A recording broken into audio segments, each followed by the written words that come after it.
Olá, boa noite a todos. Estamos aqui para mais uma live hoje de um assunto totalmente assim diferente que eu tive um prazer, né, de conhecer um pessoal que trabalha na área de arqueologia, que faz um serviço muito legal com geoprocessamento e a gente vai apresentar um pouco o que que é isso, um pouco de legislação, um pouco sobre essa área que está começando a crescer no país, não é?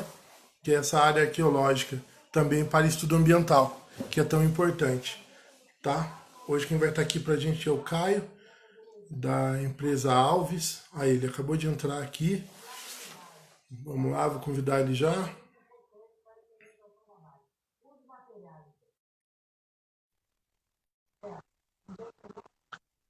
Esperar o Caio entrar aqui. Olá, Caio.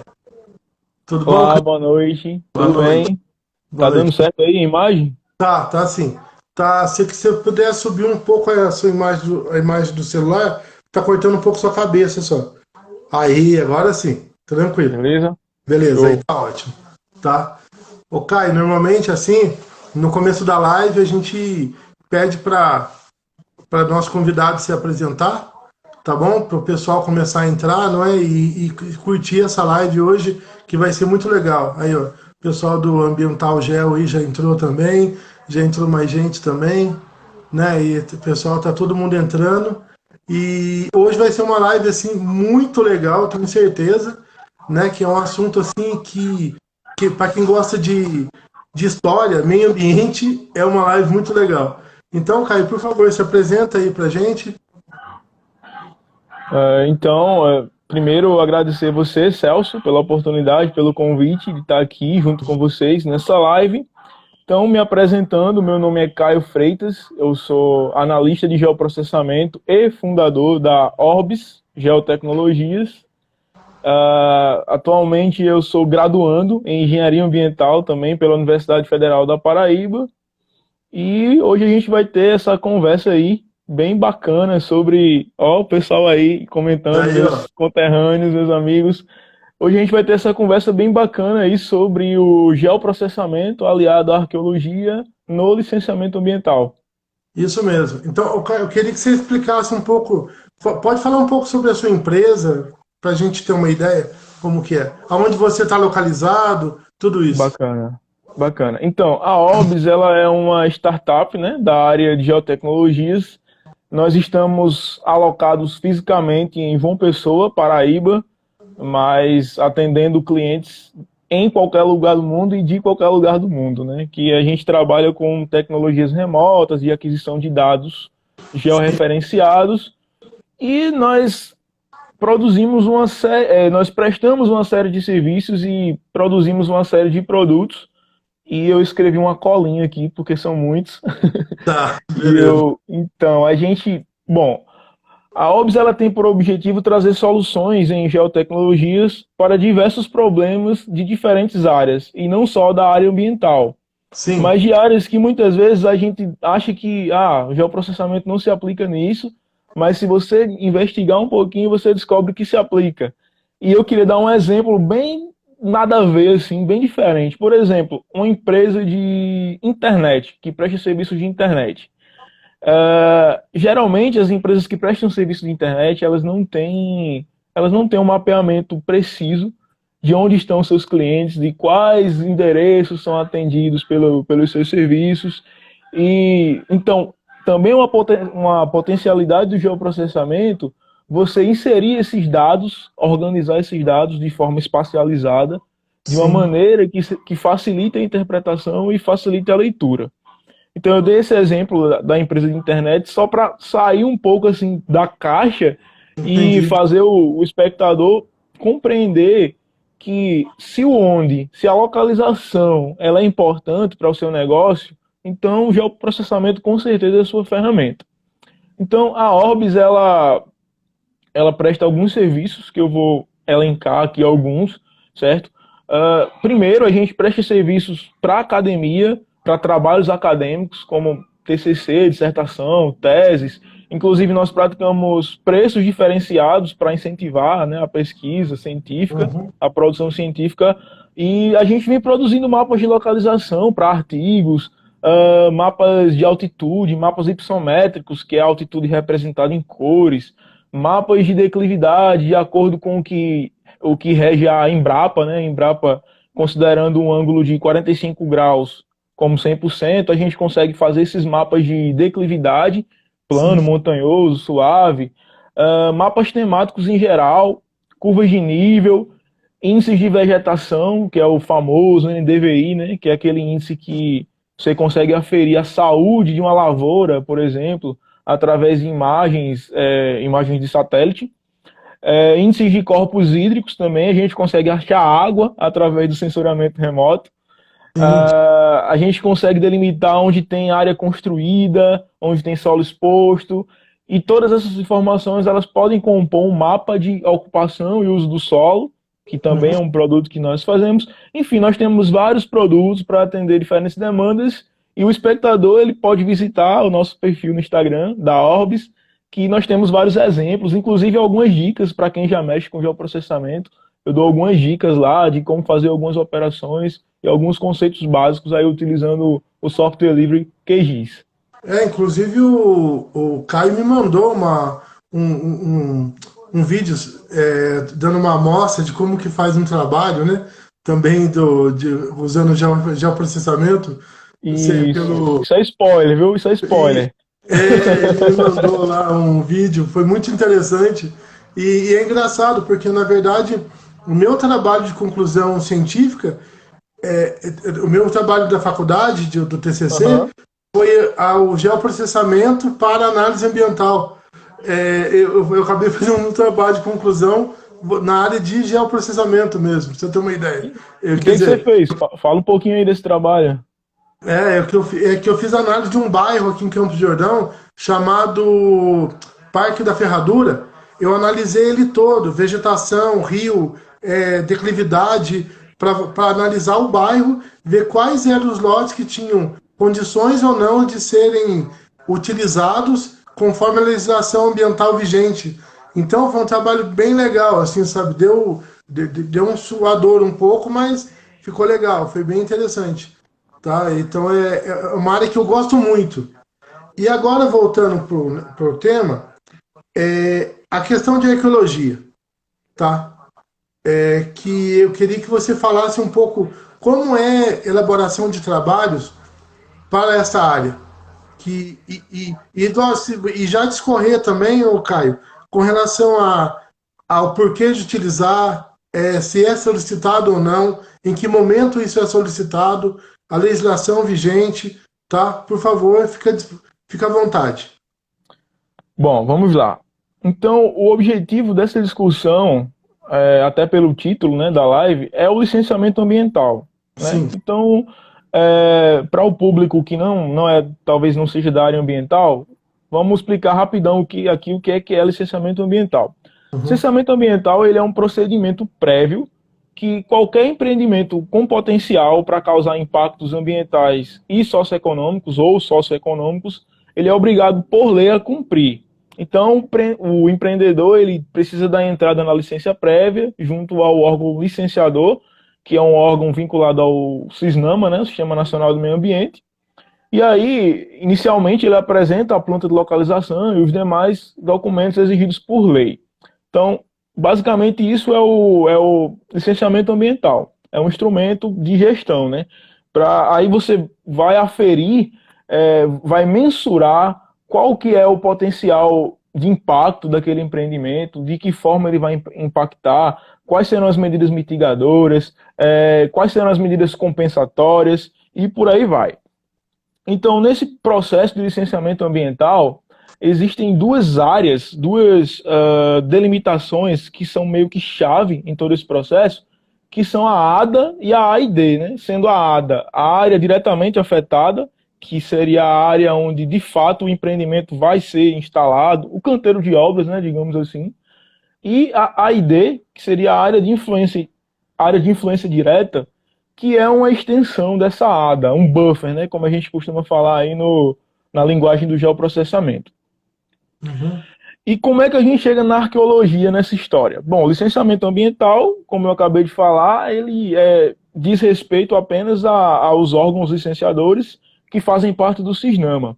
Porém, existem algumas situações onde esse licenciamento ambiental, esse empreendimento a ser licenciado, dentro de sua área de influência direta, ele tem bens acautelados pelo IPHAN. O IPHAN, ele é uma autarquia federal, tá? É o Instituto do Patrimônio Histórico e Artístico Nacional. E o que acontece quando esse empreendimento, dentro da sua área de influência direta, existem bens acautelados pelo IPHAN, acontece que o órgão licenciador ele chama o IPHAN para participar do processo de licenciamento. O IPHAN é acionado, é instado. Mas o que podem ser esses bens acautelados pelo IPHAN?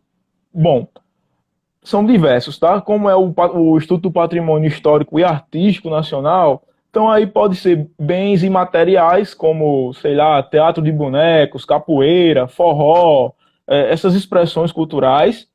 Podem ser construções e também podem ser patrimônio arqueológico ou sítios arqueológicos.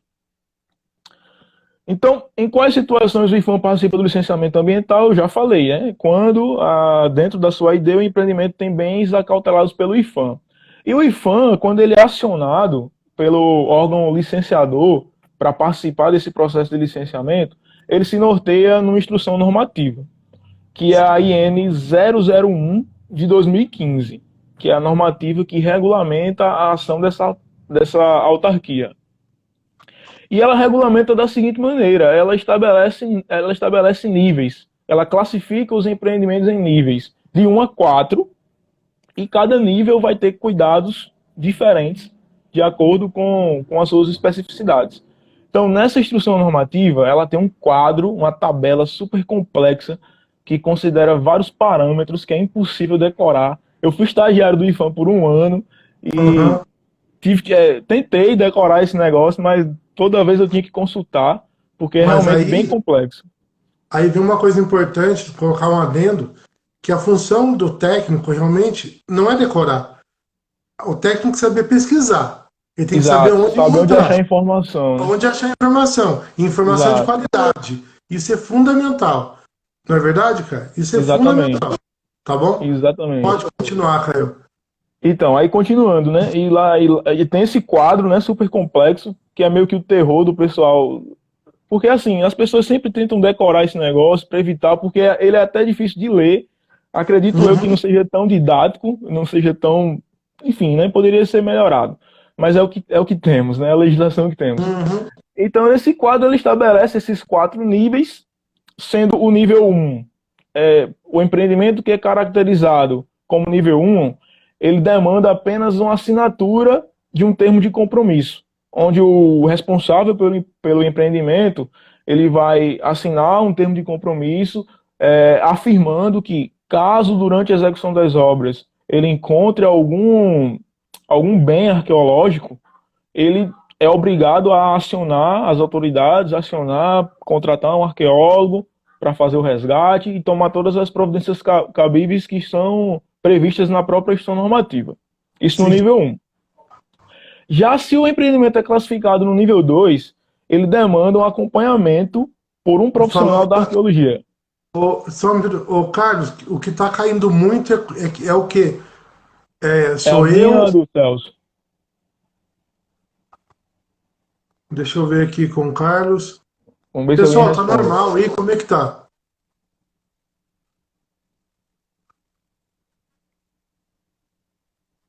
Tá tranquilo? Como é que tá? Tá normal agora? Porque aqui pra mim tá normal, Caio. Eu tô normal aí, Caio? Aqui tá normal. Ó, o Renato tá falando que tá normal também. Tá normal também, o Renato lá. O Renato é engenheiro ambiental aqui também, da Paraíba, meu amigo. É? Então vamos lá. Toca o barco aí, vai, Caio. Então vamos seguir aqui. Então, no nível 2, né, como eu estava falando, o IPHAN ele vai solicitar que haja um acompanhamento da obra, da execução da obra, por um profissional da arqueologia, um arqueólogo, no caso. E isso gera várias discussões, porque arqueólogo é raro, é coisa rara no mercado. É bem raro, assim, é difícil achar um arqueólogo. O arqueólogo é tão raro como o material arqueológico, né? Pois é, pois é, ótima. Foi boa essa, foi muito boa.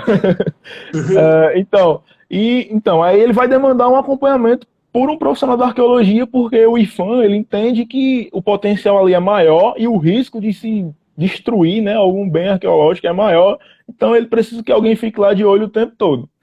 Uhum. Só que isso no nível 2. Só que a partir do nível 3 passa a ser exigido uma coisa chamada PAIPA, Projeto de Avaliação de Impacto ao Patrimônio Arqueológico. Sim. Então, é esse projeto e o RAIPA, né, que é o relatório que ele gera, gostei da caneca, chamou minha atenção. Com soluções, tá vendo? Olha lá. Manda uma para mim pelo correio aí, cara, tô Tá, aceitando. beleza. Beleza. Inclusive, a gente fez um sorteio por quando. Foi assim: o nosso seguidor de número 2000 ganhou uma caneca. Ganhou uma caneca? Foi a Marielle. Ó, que moral, E, hein? e nós fizemos um sorteio na nossa página, no Dia do Meio Ambiente, que a gente deu a caneca, deu um livro de vegetação, deu bombons aqui de Campos do Jordão, trufas, daqui da fábrica aqui de Campos, e deu também pão de mel para a pessoa. Ah, você acha que ela Pô, passou mal ou não? com certeza. Só um adendo aqui, eu sou colecionador de canecas, tá? Então eu tenho uma Ah, vantagenzinha então aí tá. Então, nesse beleza. negócio. Vou te mandar uma Então, então, Caio. massa. Então vamos lá, vamos prosseguir. Então, esse hype, esse PAIPA e RAIPA, né? A gente usa siglas porque o nome é comprido e eu já falei, né, o que é que significa. Projeto de Avaliação de Impacto ao Patrimônio Arqueológico, PAIPA. Então, Tá. esse projeto e o relatório que eles geram, eles são a chave da discussão acerca do geoprocessamento aliado à arqueologia no licenciamento ambiental. Por que que eles são a chave? Porque o empreendimento que é do nível 3 e nível 4, ele vai demandar esse projeto e neste projeto pode ser necessária, entre outras coisas, a prospecção de sítios arqueológicos. E isso é uma coisa custosa, cara e demorada, a prospecção de sítios arqueológicos, apesar de ser muito importante. Imagino como Então, deve ser caro isso. pois é. Então, vamos citar aqui a normativa, só um inciso aqui da normativa. No artigo 18, parágrafo 1º, inciso 2, como exigência do PAIPA, a normativa exige a proposição de uma metodologia de pesquisa para a caracterização arqueológica da área diretamente afetada, prevendo o levantamento de dados primários em campo com base em levantamento prospectivo intensivo de subsuperfície. Ou seja, o empreendimento ele vai ter que fazer a prospecção arqueológica dentro da sua ADA. E, como eu falei, isso é uma coisa cara e demorada, principalmente levando em consideração a raridade que é encontrar arqueólogos disponíveis para fazer o serviço. Justamente. Então, e quando essa ADA, quando ela é enorme, por exemplo, quando é a ADA de uma linha de transmissão de energia elétrica, que Justamente. atravessa aí vários municípios e às vezes até estados, enorme a ADA.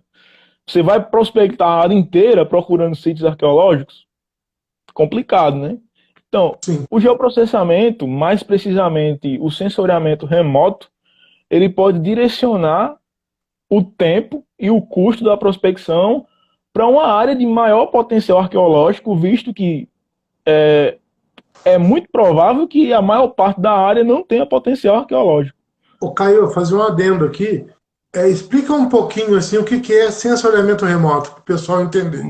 Massa, massa. Vamos chegar lá. Tá, Sensoriamento, eu queria falar mais para frente um pouco tá sobre bom, sensoriamento beleza. remoto, Tá beleza? bom. Ótimo. Então a gente vai usar o sensoriamento remoto, que Tá. é um spoiler, tá? Então, beleza. E através do sensoramento remoto, a gente vai direcionar esse tempo e esse recurso da prospecção para uma área onde existe uma maior probabilidade da gente encontrar algum bem arqueológico. Mas Sim. como é que a gente faz isso? Simplesmente cruzamento de dados. Nós podemos cruzar dados de geomorfologia, tipo de solo, altitude, declividade, proximidade de corpos hídricos, ou características locais, como por exemplo, você observa se na região existem outros sítios arqueológicos cadastrados, e você observa em que tipo de terreno aqueles sítios estão alocados, e você usa também isso como parâmetro. Uhum. Então, para efeitos didáticos, nós vamos considerar três parâmetros só para efeitos didáticos, mas eles podem ser vários, tá? Tá, Vamos considerar a altitude, a tá. declividade e a proximidade de corpos hídricos. Uhum. Para obter essas informações, obviamente o empreendedor, se você é um empreendedor, você pode contratar um topógrafo e fazer o levantamento topográfico tradicional, teodolito, estação total. Só que isso não faz o menor sentido, porque a gente está trabalhando com área enorme. Imagina quanto você vai gastar com esse levantamento topográfico. Uhum. Não faz sentido, né? Em virtude do tempo e do custo demandados. Então, qual seria a alternativa? O sensoriamento remoto. E o que é sensoriamento remoto? Sensoriamento remoto é uma coisa que eu particularmente sou apaixonado. É Uhum. uma coisa que tem, nossa, eu não sei nem mensurar o quanto de produtos que você pode, quanto de análises que você pode obter através dessa ferramenta. Sensoriamento remoto é a aquisição de dados sem que haja contato direto entre o sensor e o alvo. Uhum. Então, vamos explicar melhor. Existem, vou dar como exemplo, os sensores passivos. Os sensores eles podem estar embarcados em diferentes plataformas. Eles podem estar embarcados em carros, por exemplo, aquele carrinho que mapeia as ruas no Street View do Google. Aquilo é sensoramento remoto. Você coloca uma câmera Uhum. no carro e vai fazendo o mapeamento. Um outro exemplo de sensoramento remoto, drones ou aeronaves. Você coloca uma câmera lá no drone, na aeronave, passa ela sobre o alvo e vai fazendo o seu levantamento. Isso também é sensoramento remoto. Mais especificamente, a gente vai falar do sensoramento remoto com os sensores embarcados em satélites orbitais. Por quê? Porque são os mais acessíveis e, dependendo da escala que você está trabalhando, são muito vantajosos e te fornecem um número de dados bem maior. Porque nem todo mundo tem acesso a um drone, um levantamento por drone não é tão barato. Se você está trabalhando com a área grande de um município, é inviável. Então, os Uhum. satélites eles se mostram bastante úteis nessa situação. Então, vamos tomar como exemplo os sensores passivos para explicar o que é sensoramento remoto. Então, os sensores passivos eles estão lá, tem um satélite, por exemplo, o Landsat, a série Landsat, que é bem conhecida. Então, ele está lá orbitando a Terra, fazendo o movimento dele lá, orbitando a Terra, e o Sol ele vai emitir sua luz, que a gente chama também de radiação solar. A luz do Sol ela vai atingir alvos, diferentes alvos na superfície terrestre, como por exemplo florestas, plantações, construções, corpos hídricos, asfalto, etc. Vários alvos. E quando essa luz é emitida, ela chega no alvo, uma parte dela é absorvida pelo alvo e outra parte é refletida pelo alvo.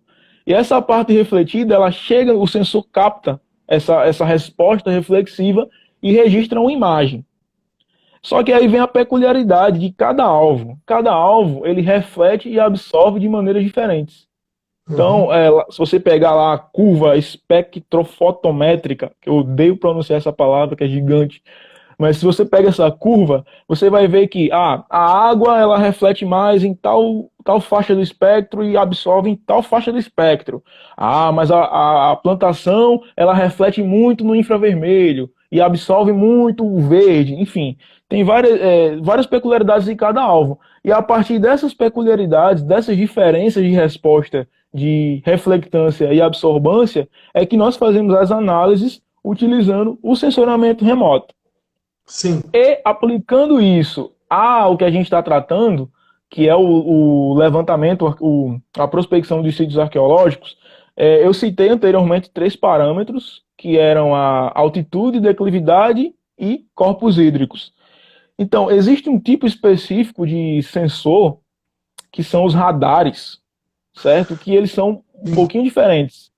Você quer falar alguma coisa, Celso? Não, a Ana acabou de falar aí, ó, muito interessante. Não sabia como funcionava o sensoriamento remoto.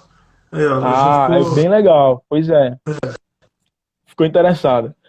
Ficou. Então, para o levantamento de altitude, declividade, etc., a gente tem um tipo específico de sensor que são os radares. Então, os radares eles funcionam um pouquinho diferentes do que eu expliquei agora, que utiliza a fonte de luz solar. Os radares eles emitem a própria radiação. Eles têm uma antena que emite uma radiação eletromagnética na região das microondas, certo? Então, essa radiação, ela vem lá do sensor, lá de cima, vai atingir a superfície e vai acontecer a mesma coisa. Uma parte vai ser absorvida e uma parte vai ser refletida. Só que, qual que é a vantagem do radar? Com o radar, você consegue fazer levantamentos em qualquer horário, porque ele não precisa da radiação solar para fazer isso, e ele também não sofre interferência das nuvens. Então, as microondas, a radiação na região das microondas, ela passa direto pela nuvem e não sofre interferência disso. A não ser que tenha uma formação de gelo muito pesada, que aí vai sofrer alguma interferência. Mas aqui no Brasil não é a nossa realidade, né? Sim. Então, o radar ele vai lançar lá a sua energia, a sua radiação. Essa radiação vai ser refletida e o radar mesmo, a mesma antena que emite, é a mesma antena que recebe. Então, ela vai receber isso aí e vai organizar isso numa imagem, certo? Uma imagem georreferenciada, ou seja, uma imagem com referência de coordenadas na superfície terrestre. E essa imagem, ela chama modelo digital de elevação, ou simplesmente MDE, e ela é muito peculiar, porque quando você olha assim, você vê essa imagem, abre em algum software, você não entende nada, porque é tudo cinza, preto, uma coisa estranha. Só que a peculiaridade dela é que cada pixel dessa imagem tem uma informação de cota altimétrica. Então, aquele pixel específicozinho, se você for verificar, você consegue ver a cota dele. Você consegue ver se ele está a 10, a 20, a 50, a 1 quilômetro de altitude. Então, isso é muito bacana dos radares. Então, beleza, o meu radar ele vai me dar essa imagem. Conforme a faixa de cor, você descobre, você consegue determinar as altitudes? Isso, geralmente ele vem apenas nas bandas cinza, né? Cinza e Tá. preto. Branco e preto, na verdade, né? Onde preto são os menores valores e branco os maiores valores. Aí tem o limiar entre o branco e o Cinzas, preto. né? Deve os Isso, cinzas, os tons de cinza. exatamente. Os E se 50 você tons de utilizar cinza. isso, muito mais, viu, de 50. Então, se você estiver utilizando algum software de processamento de imagens, como por exemplo o QGIS, né, que eu sou assim um fã do QGIS, utilizo ele nos meus trabalhos, você consegue identificar pixel a pixel qual é a cota daquele pixel. Não tem muita função isso, mas só para ficar claro, né? Cada pixel tem uma informação de cota. Sim. Deixa eu passar aqui a minha colinha, né? Fiz uma colinha porque é muita Vai, coisa. vamos lá. Vamos lá. Então, a partir desse modelo digital de elevação e utilizando esses softwares de processamento de imagem, nós conseguimos obter, obviamente fazendo algumas operações de pré-processamento, de correção de erros, nós conseguimos obter a declividade, a altitude e a hidrografia de uma determinada cena de forma completamente remota. Então, isso que é o mais bacana de tudo. Eu estou aqui agora, eu estou no interior da Paraíba, estou numa cidade chamada Mari, e se eu quiser, eu consigo aqui fazer um levantamento planialtimétrico da Indonésia, por exemplo. Ou, sei lá, do Japão, da China, daí de onde você Sim. está. Sim. Enfim, é muito bacana isso. Eu utilizo geralmente imagens do sensor Pulsar, que esteve, né, a bordo do satélite japonês Alus. Então ele me dá uma precisão de 12,5 metros, né, de resolução espacial. Então, de forma completamente remota, eu consigo esses dados de altitude, declividade e até hidrografia. O que seria hidrografia? Tanto os rios perenes, né, os rios principais, quanto os canais ali que alimentam esses rios, a subdrenagem, né, que a gente costuma chamar. Canais que não necessariamente são rios, não necessariamente tem água passando ali o tempo todo, mas que são o caminho da drenagem. Então, Sim. através dessas imagens, nós conseguimos tudo isso. O Renato falou uma coisa aqui, ó. Vou ler aqui o que ele falou. O sensoramento remoto possui inúmeras aplicabilidades em diversas áreas. Tive meu contato com o sensoramento remoto após me formar e verifiquei a gigantesca importância que ele possui. Isso. Verdade, Renato. Realmente, sensoramento remoto é uma ferramenta até pouco utilizada, né? Pouquinho deixada de lado e tem tanta potencialidade, né? Então, nessa live, um dos meus objetivos nessa live é divulgar o sensoramento remoto e, enfim, né? Incitar com que você procure e pesquise um pouco sobre isso, porque é muito bacana. Então, beleza. Com essas três informações, altitude, declividade e hidrografia, a gente vai selecionar as áreas de menor altitude. Só voltando aqui, porque às vezes a pessoa entra, sai da live, a gente está falando de prospecção arqueológica. Isso. A gente está aqui tentando achar um jeito de delimitar uma área que tenha o maior potencial arqueológico possível para que você não fique gastando tempo e dinheiro prospectando uma área gigantesca. E daí, então, Rodrigo, com certeza você vai escolher aquela área que possivelmente, num passado, tivesse maior presença humana, tivesse com maior condição de ter um acampamento, uma base humana naquele lugar, um vilarejo, e que ali possa conter vestígios arqueológicos. É isso? Você entende bem? Exatamente. Beira de rio, planície, beira de rio, com água e por aí vai. Já falou tudo, exatamente, já falou tudo. Então, você vai selecionar, você tem três produtos, né? Você tem o produto da altitude, que é o mapa hipossométrico, você tem a declividade, segundo a classificação da Embrapa, que é a que a gente utiliza aqui no Brasil, e você tem os canais de drenagem. Então, isso você tem tudo em formato raster, né? São imagens, pixels. Sim. Então você vai transformar isso é bem técnico, tá, gente? Mas eu achei interessante falar. Você vai transformar esses pixels em vetores. Por que você vai fazer isso? Porque os vetores eles são mais leves de você trabalhar no software, são mais tranquilos, requer menos capacidade de processamento. Então você vai transformar isso em vetores e você vai selecionar as áreas que têm menor altitude, ou seja, as áreas mais baixas, as áreas de menor declividade, ou seja, as áreas mais planas, como o Celso falou, e as áreas próximas a corpos hídricos perenes. Agora, por que isso? Porque são condições ambientais com potencial para sustentar assentamentos humanos e preservar os vestígios desses assentamentos. Sim. Então, você sabe que quanto mais profundo, quanto mais baixo é o terreno, mais antigo ele é. Sim. Então, os afloramentos de sítios arqueológicos e artefatos arqueológicos geralmente acontecem em terrenos baixos e planos. Por quê? Porque imagina lá sei lá, um assentamento humano pré-histórico. Nem precisa voltar tanto. Um assentamento indígena, uma aldeia indígena. Os caras não vão estabelecer a moradia deles num declive.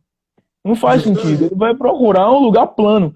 Da mesma forma que ele não vai estabelecer o assentamento dele a 2, 3 quilômetros de um rio. Porque ele não tem água encanada. Ele ia precisar ir lá buscar água, voltar o tempo todo. Então, nessas regiões de menor declividade, menor altitude e próximas a corpos hídricos, é onde estão o maior potencial de encontrarmos sítios arqueológicos. Claro, novamente eu falo, outros parâmetros podem ser incluídos nessa situação, né? Nesse cruzamento de dados, como características específicas daquela região que você está pesquisando. Você pode fazer uma pesquisa histórica, até na literatura mesmo, para saber como era a ocupação ali há tantos anos atrás. Então, vamos lá. O produto obtido dessas operações esqueci de falar. Quando você seleciona essas áreas de menor altitude, menor declividade e maior proximidade de corpos hídricos, e você faz a intersecção dessas três informações. Então, você vai juntar num arquivo só as áreas onde está cruzando essas três informações. Você só quer ali as áreas mais baixas, mais planas e próximas dos corpos hídricos. Você cruzou isso, você acha ali uma área. Você acha um polígono ali. Sai um polígono meio estranho ali, mas sai um polígono. Então, esse polígono é um produto que é obtido dessas operações e que a gente chama de modelo preditivo para sítios arqueológicos. Esse modelo ele vai facilitar a vida da equipe de campo e vai economizar tempo e recurso do empreendimento. Então, em vez de você prospectar a área gigantesca lá que você tinha inicialmente, você vai apenas prospectar a área onde tem o maior potencial arqueológico. E esse modelo preditivo, por muito tempo foi aceito pelo IPHAN como prova de potencial arqueológico, apenas isso, sem ser necessária a prospecção. Aí depois a legislação mudou e foi exigido que houvesse, de fato, a prospecção para os níveis 3 e 4 da classificação dos empreendimentos. Mas, está passando um caminhão aqui. Uhum.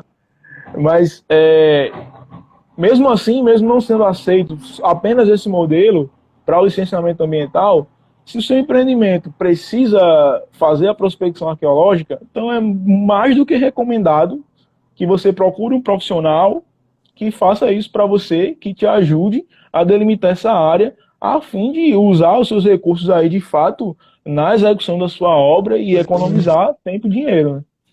Aline, dando um tchau aí. Oi, Aline, tudo bem? Boa noite.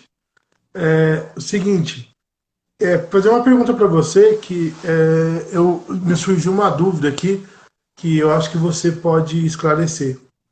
Existe algum material no Brasil que ajude a delimitar sítio arqueológico a nível nacional, alguma coisa assim? Tipo um mapeamento? Existe alguma coisa nesse sentido? Cara, existe o Cadastro Nacional de Sítios Arqueológicos, Tá. né? Que é o cadastro do IPHAN, você encontra isso no portal do IPHAN, e ele te dá um shapefile, né? Um arquivo shapefile, com todos os sítios arqueológicos cadastrados. Obviamente existem, na minha experiência no IPHAN, eu verifiquei que existem mais sítios não cadastrados, mas que o IPHAN tem conhecimento, mas que ainda não estão cadastrados no cadastro nacional, por burocracia, enfim, o pessoal acaba empurrando com a barriga ou tem um passivo de muitos anos para inserir e acaba que não insere no cadastro. Está parecendo um mapa de outorga de uso de água. Tem muito É, mais coisa não cadastrada que é, cadastrada, e todo mundo sabe onde tem, mas não se faz nada com relação a isso.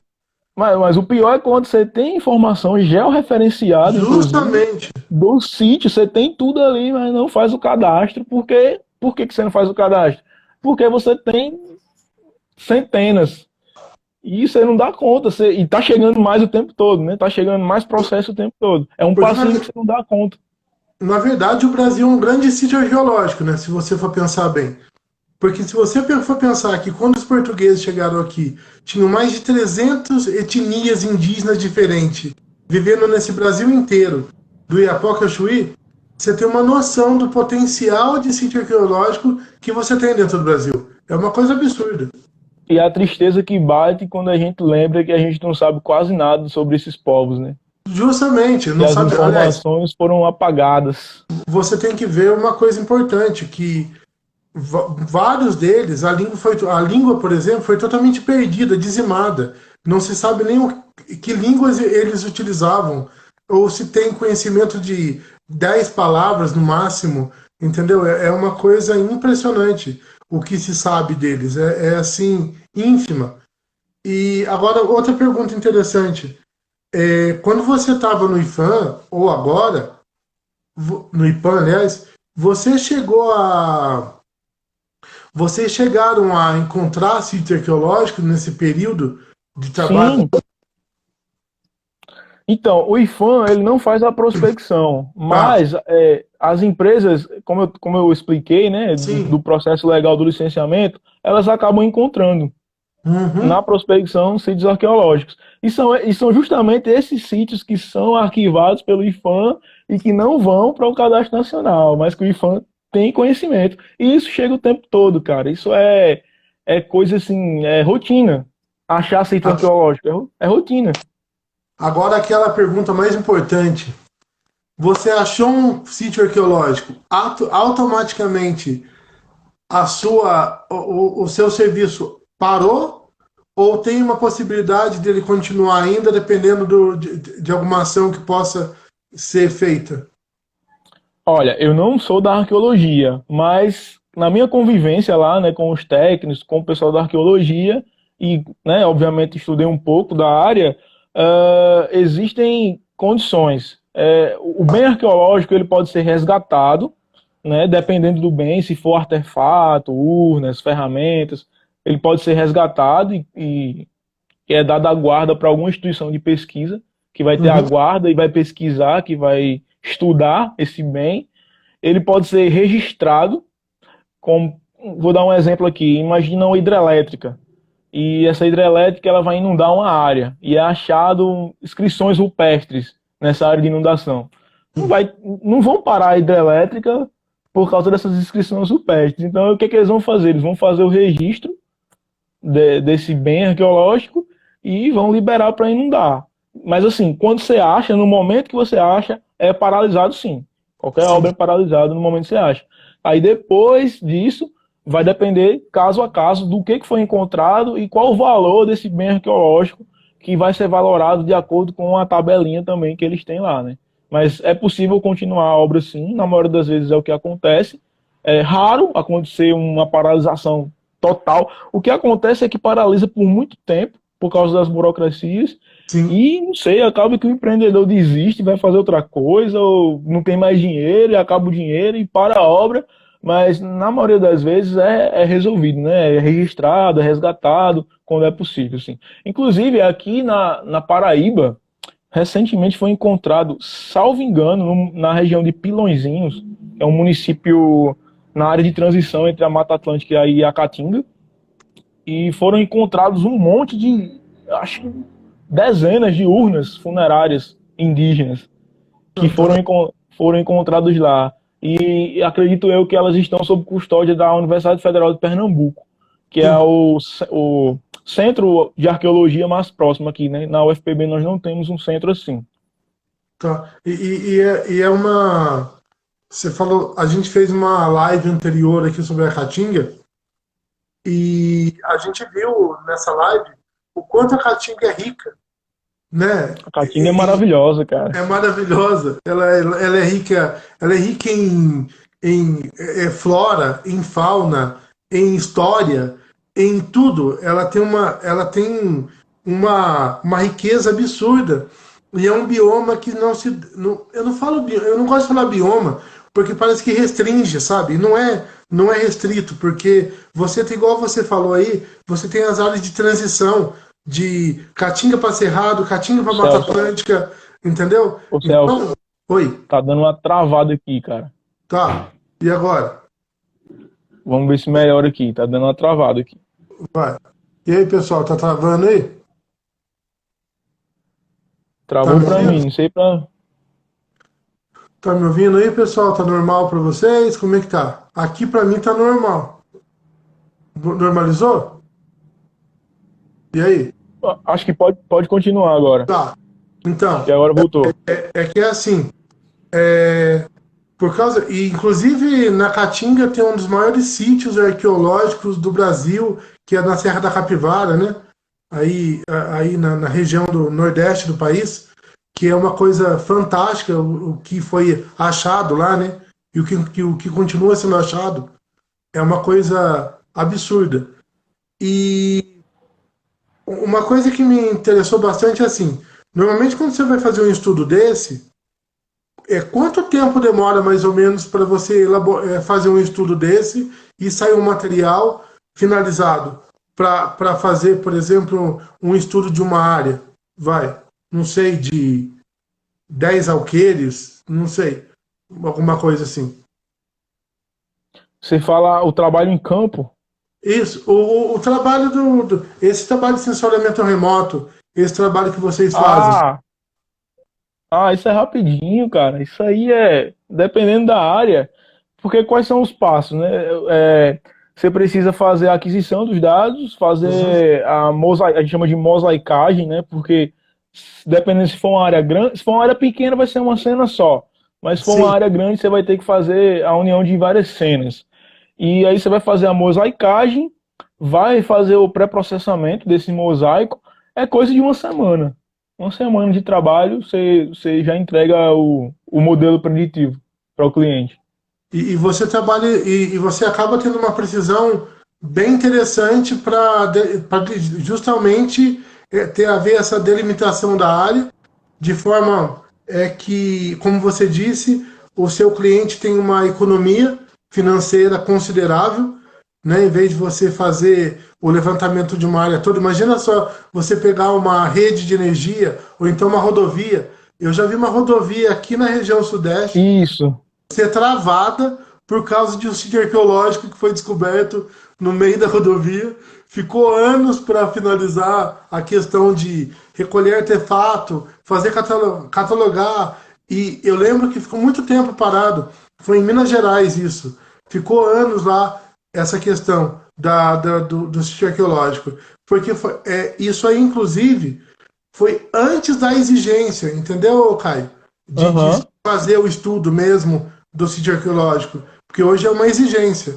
Eu tive um Hoje é uma exigência. processo que eu fiz até hoje em Minas, que pediram para mim o estudo arqueológico da área. Aí você teve que contratar um arqueólogo, mandou um cara Tive, lá, tive que achar um arqueólogo, né? Achar um garimpar um arqueólogo. arqueólogo. Eu tive que fazer um estudo arqueológico para achar um arqueólogo para conseguir para conseguir fazer um Muito estudo. boa essa. Entendeu? Realmente, eles são muito raros no Brasil, né? São E muito raros. engraçado, quando eu era criança, meu sonho era ser Indiana Jones, entendeu? Ou Jack Chan. Mas o Indiana Jones, mas para ser um arqueólogo igual Indiana Jones era, entendeu? Aham, com chicote, né? Um chapéu, Isso, assim, entendeu? Era bem ser roots. aquilo. Isso, entendeu?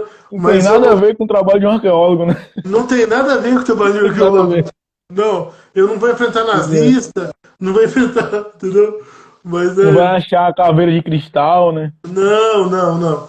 Mas assim, e chamou muito a atenção porque é uma área que está começando a crescer muito no mercado, é essa área desse estudo arqueológico, principalmente para grandes intervenções, grandes empreendimentos, que é o caso principalmente de rodovias, gasoduto, oleoduto, hidrelétricas, é, sistemas de rede de hidrelétrica. Então, são empreendimentos enormes que demandam um espaço muito grande para se fazer esse tipo de empreendimento e que realmente, se você não faz um estudo preciso, a empresa acaba gastando uma quantidade absurda de dinheiro para fazer um estudo de toda a área.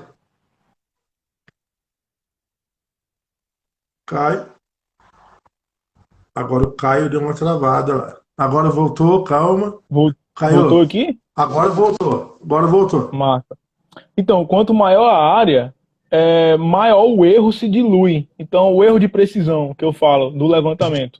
Então, quanto maior a área, mais esse erro vai ser diluído. Então, quanto maior a área, mais preciso vai ser o seu levantamento utilizando dados gratuitos, né? Entendi. Sem precisar uma equipe de campo ir lá e fazer o levantamento da forma tradicional e sem precisar você contratar uma empresa de levantamento por drone, por exemplo. Ah, o Rafael que entrou aí agora, ele é o engenheiro agrimensor da Ecosoluções, tá? Ele que é o responsável lá pelos levantamentos de campo, com drone, com GPS geodésico, com estação total e por aí vai, né? A gente faz bastante trabalho nessa área também, principalmente para estudos menores, né? Indústria, Isso condomínio, entendeu? exato, uma escala maior. Isso mesmo, tá? Pergunta para o Rafael se ele quer fazer um levantamento com estação total de uma rodovia inteira. Não, ó, falar pra você, ultimamente, cara, o Rafael é testemunha, eu tô virando o rei do GPS geodésico, cara. De preferência RTK, porque é RTK, direto, pronto, acabou o problema, é acabou. 5 segundos em cada ponto, resolvido, estamos lá fazendo levantamento e Você já não passa sai. horas lá, né, com o negócio lá, esperando, calibrar o negócio que dá um. Nossa, Isso, isso. ó, ele tá rindo aí, ó. Mas, inclusive, essa semana o Rafael baixou uma imagem de satélite da Landsat para gente lá, para fazer um estudo de uma área aqui em Campos, de que se havia intervenção na área ou não, em 95. Então, a gente usa também material de sensoriamento remoto, e normalmente, quando a gente usa, para você ter uma ideia, o Caio, é para determinar se na área de app de curso d'água ou qualquer tipo de app, se tinha intervenção nessa área anterior a 1986, tá? Que foi o ano que Entendi. mudou de 5 metros para 30 metros a app de rio, até 10 metros de largura, entendeu? Verificar se houve reflorestamento também, né? E também ver se e havia construção, porque muitas vezes, por exemplo, a pessoa tem uma área construída hoje na beira. Essa é uma dica até que eu dou para você, para serviço. Interessante. Aham. A pessoa tem uma construção que toda a cidade cresceu em torno de um rio. Sim. Todo povoado cresceu em torno de um rio. Isso Ou de uma daí linha férrea. é isso aí. Então, e quando. Carlos, é o seguinte: amanhã tem live, depois de amanhã tem live, na semana que vem já tem mais 3 lives confirmadas, tá bom? Falta live não, filho. Não falta live, não, tá bom? Sim, interpretação de imagem. Não, já vou Opa! falar com o Caio aqui a Essa é boa, hein? possibilidade da gente fazer uma live de interpretação de imagens de sensoriamento remoto, que é Essa é boa. fantástico, com certeza, tá? Fantástico. Então, assim, você faz um estudo da área, por exemplo, igual eu já salvei inúmeros empreendimentos de ser demolidos que estavam construídos na beira do rio, comprovando que esse empreendimento já era construído antes de 1986. Ah, entendi. Ou, Nossa. ou então para reforma, entendeu? Ou Entendi, então para entendi sim. reforma. Então, assim, Entendi. você Séries faz temporais, né? isso mesmo. Você faz um estudo ali com imagem, né? Que, opa, você pega uma imagem de satélite, ou então uma aerofoto, ou um material que dê uma condição de você determinar que anterior a 86 já existia aquela construção naquele lugar. Daí Aí você salvou, né? isso, a gente faz um laudo de anterioridade ambiental, comprovando que é anterior à lei, entendeu? E esse mesmo princípio que você citou aí do Landsat, você pode usar em várias outras aplicações, como, por exemplo, acompanhamento do desmatamento de uma Sim, região, sim, ou do reflorestamento, sim. o crescimento da mancha urbana de uma cidade. Então, inclusive o Landsat, ele tem, se não me engano, 9 bandas, 9 bandas. e 9 bandas, e nossa, tem muitas aplicações para essas bandas. O Sentinel também, que tem até uma Uhum, resolução espacial melhor que o Landsat, é mais recente, né? O uhum, Sentinel tem uma resolução melhor e tem 13 bandas. Então você consegue fazer muita coisa com essas bandas.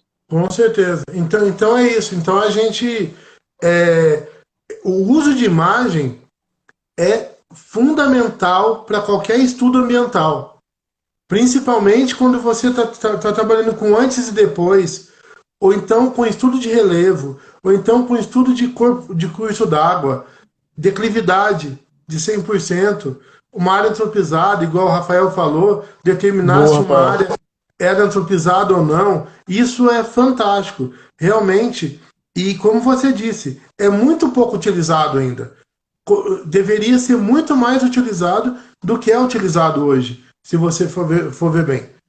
E agora o mais importante de tudo isso, Caio, é o seguinte: você é um cara super novo que demonstrou assim um conhecimento absurdo para sua idade aqui nessa live. Eu estou extremamente feliz por ter te convidado, assim. Espero fazer uma próxima live com você para explicar um pouco mais sobre o sensoriamento remoto, aí entrar mesmo nesse estudo de imagem com relação a isso. E eu tenho certeza, cara, que a sua startup vai bombar e você vai conseguir almejar aí e alcançar o que você pretende na área aí na sua área de estudo, tá? Na área de geoprocessamento, que é uma área ainda nova no Brasil, ainda tem muito para crescer, tem poucas pessoas trabalhando nessa área no Brasil ainda com qualidade, que sabem trabalhar realmente com relação a esse tipo de estudos, né? Um dos mais variados que você pode trabalhar, tá? E pode ter certeza, cara, que o que puder contar comigo aí, você pode contar para divulgar seu serviço, para fazer você, te ajudar a crescer profissionalmente e da melhor maneira possível, tá? Porque você está numa área muito nobre e que levar informação é muito nobre. Obter informação de precisão, de qualidade, que dê para o profissional fazer um bom trabalho ao decorrer do projeto dele, entendeu? Porque uma coisa importante que eu sempre falo isso, Caio, todo bom projeto, começa por um bom levantamento topográfico. Todo. Fato. Todo. Se você não tiver um bom levantamento topográfico, não adianta. Sabe? Se o profissional me tem a capacidade de pegar material de má qualidade para começar um projeto, o projeto já começou errado, ele vai terminar errado. Então, e isso que você faz, por exemplo, de determinar áreas específicas para que o estudo seja feito nessas áreas, determinar com relação a desmatamento, com relação à qualidade agrícola, conforme cor de banda, você determina se aqui está com problema, precisa ver o que está acontecendo nessa fração da plantação, porque está dando uma cor diferente daqui que está mais verde, entendeu? Então, isso você utiliza... Isso é spoiler para nossa próxima live, tá? É isso aí. Podemos usar esses índices aí como assunto, como tema. Com certeza. Então, assim, e é que nós estamos chegando no final da live já. A nossa live é 1 hora certinha. E o nosso querido contador aqui do Instagram, ele conta e desliga a gente na cara da gente aqui. Então, já tô sabendo dessa. Isso. E daí eu queria, então, por favor, pode fazer suas considerações finais aí, Caio. Então, gente, primeiro, por último, né? Foi muito bom participar desse bate-papo aqui com você, Celso, conhecer aí a sua equipe, né? Uma parte da sua equipe aí. Quem estava aqui também, a Thaís entrou também, a Amanda estava aqui também, tá? Massa. Então eu convido você que está assistindo para nos seguir nosso perfil no Instagram, Orbs_Gel, que está aí também em algum lugar. Nós damos aulas particulares de geoprocessamento com softwares livres. Então, se você é um profissional da área ambiental ou um estudante da área ambiental, você pode entrar em contato com a gente, que a gente dá aula particular pelo Google Meet. Nós também estamos produzindo um curso online, né, de geoprocessamento utilizando softwares livres. Pesquisas acadêmicas, trabalho de conclusão de curso, dissertação, tese. Fala com a gente que a gente resolve, a gente dá um jeito, a gente vai te ajudar. Foi um prazer enorme participar da live. Só elogios. Acabo de aumentar aqui o meu networking, fortalecer aqui com um profissional do seu nível e do nível da sua equipe. E foi muito bom. Só tenho que agradecer para vocês e esperar um convite para uma próxima. Sim. Bom, já fica um convite aqui. Realmente o Carlos deu uma ótima ideia, a gente fazer uma live de sensoriamento remoto, e foi um prazer estar com você aqui, Caio. Você é um jovem do potencial absurdo, parabéns. O prazer foi todo meu, muito obrigado. A Paraíba está de parabéns de ter um profissional como você despontando aí, tá bom? E como eu disse para você, a gente está conseguindo unir o Brasil inteiro aqui, né, nas nossas lives. E essa live vai estar à disposição de vocês no YouTube da Ecosoluções, tá? Tem uma página da Ecosoluções, Ecosoluções com 2 S. Entra lá, se cadastra, que vai ter muito mais.